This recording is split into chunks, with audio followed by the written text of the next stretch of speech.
নমস্কার আমার প্রিয় বন্ধুরা, মৈত্রী ব্লগ থেকে তোমাদের সবাইকে স্বাগত জানাচ্ছি। আজকে আমি তোমাদের কাছে নিয়ে এসেছি কাঁচকলার কোপ্তাকারি। কাঁচকলা কিন্তু এমনিতে অনেকে সহজে খেতে চায় না, কিন্তু এই কাঁচকলার কোপ্তাকারি করে খেলে কিন্তু খুবই ভালো লাগে। এই কোপ্তাকারি কিন্তু গরম গরম ভাতের সঙ্গে খেতে তো খুবই ভালো লাগে। এছাড়াও এমনিভাবেও না রুটি পরোটার সঙ্গেও খাওয়া যায়। তোমরা নিশ্চয়ই ভিডিওটা প্রথম থেকে শেষ অবধি দেখবে। ভিডিওটা ভালো লাগলে নিশ্চয়ই তোমরা লাইক শেয়ার সাবস্ক্রাইব করতে ভুলবে না। পাশে যে বেল বাটন আছে সেটা প্রেস করলে তোমরা আমার অন্যান্য রেসিপিগুলো দেখতে পেয়ে যাবে। শুরু করছি আমি কাঁচকলার কোপ্তাকারি। দেখো এখানে আমি 3টে কাঁচকলা নিয়েছি। এই কাঁচকলাগুলোকে পুরো আমি ভালো করে ধুয়ে নিয়েছি। এরপর আমি এগুলোকে কেটে নেব। 3টে করে ভাগ করব বা 2টো করে ভাগ করে নিয়ে প্রেসার কুকারে যাবে।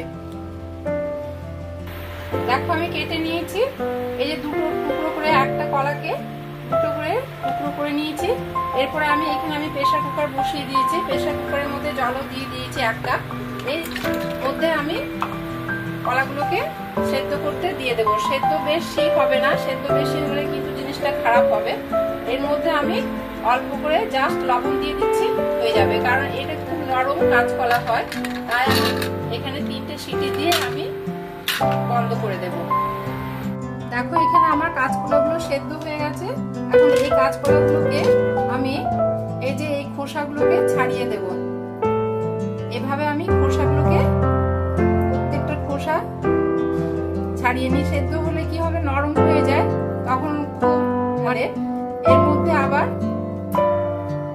নরম হয়ে গেলে মাখতে খুব অসুবিধা হয়, খুব পাতলা হয়ে যায়। দেখো আমার সেদ্ধটা কিন্তু খুব ভালো হয়েছে। এগুলোকে ভালো করে মেখে নিচ্ছি। এমনকি এর মধ্যে আমি বেসন দিয়ে দিচ্ছি। এখানে আমি 1 চামচ, 2 চামচ, 3 চামচ, 3 টেবিল স্পুন আমি বেসন দিয়ে দিলাম। এর সঙ্গে আমি আলুও দিতে পারি। আলু সেদ্ধ করে আলুটাকে মেখে নিলেও হয়। কালো জিরে দিলাম, 1/2 চামচেরও কম দিলাম কালো জিরে। এর সঙ্গে হলুদ দিচ্ছি, হলুদ 1/2 চামচ, লবণ দিচ্ছি 1/2 চামচ, আর এর মধ্যে মিষ্টিও দিয়ে দিচ্ছি অল্প করে, 1/2 চামচ মিষ্টি দিয়ে দিলাম। দিয়ে একে ভালো করে মাখবো আমি। দেখো আমার কিন্তু মাখা হয়ে গেছে।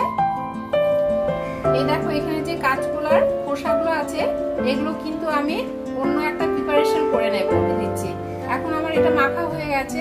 এই মাখাটাকে আমি এই যে গোল গোল করে কোপ্তার আকারে, গোল বা চ্যাপ্টানো হতে পারে, এই যে এমনি করে গোল গোল করে,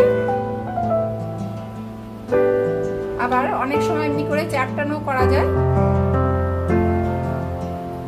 করে নিচ্ছি। হাতে কিন্তু অল্প করে তেল নিলে, হাতে এই যে এমনি করে তেল নিলে যে এই যে হাতের তালুতে এমনি করে করলে লাগবে না। দেখো এখানে আমি কড়াই বসিয়ে দিয়েছি। এটা কি তেল দিয়ে দিলাম, বেশি করে তেল দিলাম। বেশি করে তেল দিলে কি হবে, ভাজতে কিন্তু খুব সুবিধা হবে। এই যে একটা একটা করে আমি ছেড়ে দিচ্ছি।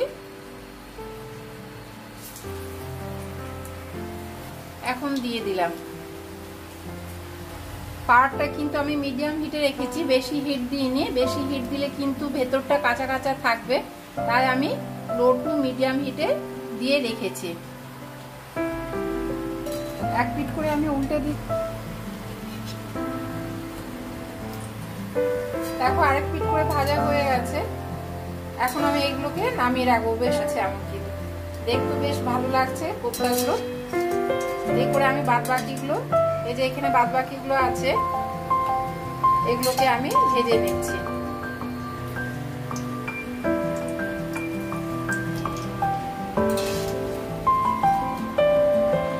এখানে আমি প্যান বসিয়ে দিয়েছি। প্যানের মধ্যে আবার তেল দিয়ে দিচ্ছি, 1 টেবিল স্পুন, 2-3 চামচ দিয়ে দিলাম। দিয়ে আমি এর মধ্যে অল্প করে ফোড়ন দিচ্ছি, 1/2 চামচ জিরে, গোটা জিরে ফোড়ন দিয়ে দিলাম।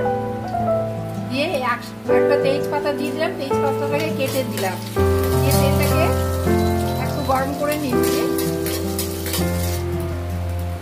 এই যে এখানে আদা পেস্ট 1 টেবিল স্পুন দিয়ে দিলাম। আদার যে কাঁচা গন্ধটা থাকে সেজন্য আমি আগে আদাটা ভাজা ভাজা হয়ে গেছে, এর সঙ্গে আমি এই টমেটো কুচোনো একটা গোটা টমেটো দিয়ে দিলাম।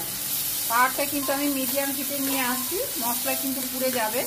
আমি এর মধ্যে লবণ দিয়ে দিচ্ছি 1/2 চামচ, আর হলুদের গুঁড়ো দিয়ে দিচ্ছি 1/2 চামচ।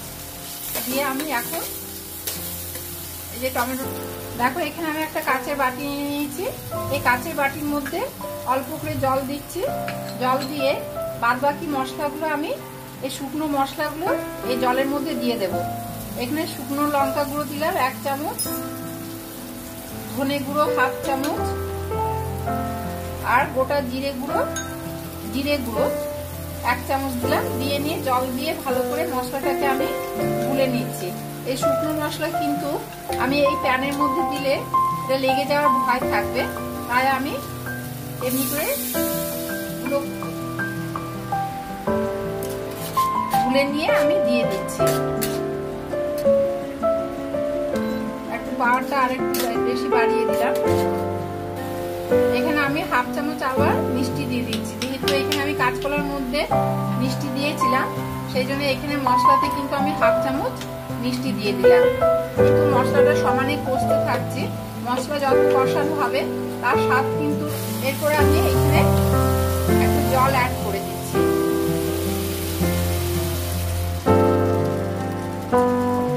জল দিয়ে জলটা একটু বেশি করে দেব, যাতে আমার কোপ্তাগুলো ভালো করে, একটু বেশি করে জল দিচ্ছি।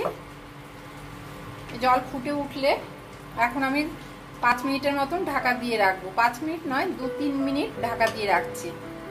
দেখো আমার গ্রেভিটা কিন্তু ফুটে উঠেছে। এখন আমি এই সময় এই যে কোপ্তাগুলো ছেড়ে ছেড়ে দিচ্ছি। যাবে এভাবে উল্টে পাল্টে দেব।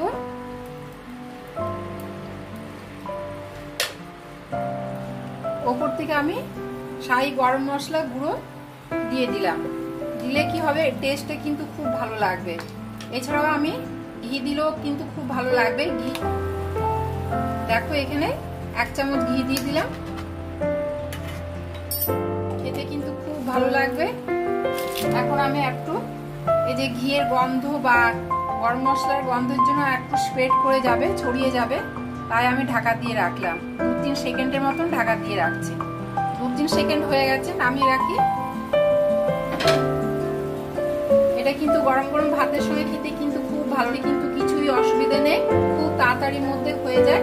এখন আমি এটাকে সার্ভিং বলে ঢেলে রাখছি। আমার কোপ্তা কারি কমপ্লিট হয়ে গেছে। প্রিপারেশনটা কেমন লাগলো তোমাদের কাছে? ভালো লাগলে নিশ্চয়ই তোমরা লাইক, শেয়ার, সাবস্ক্রাইব করতে ভুলবে না। পাশে যে বেল বাটন আছে সেটা প্রেস করলে তোমরা আমার অন্যান্য রেসিপিগুলো দেখতে পেয়ে যাবে। যা যা রেসিপি আমি তোমাদের কাছে শেয়ার করব তা তোমাদের কাছে নোটিফিকেশনে চলে আসবে। আজকে এই পর্যন্ত, পরের রেসিপি নিয়ে তোমাদের কাছে আবার ফিরে আসবো।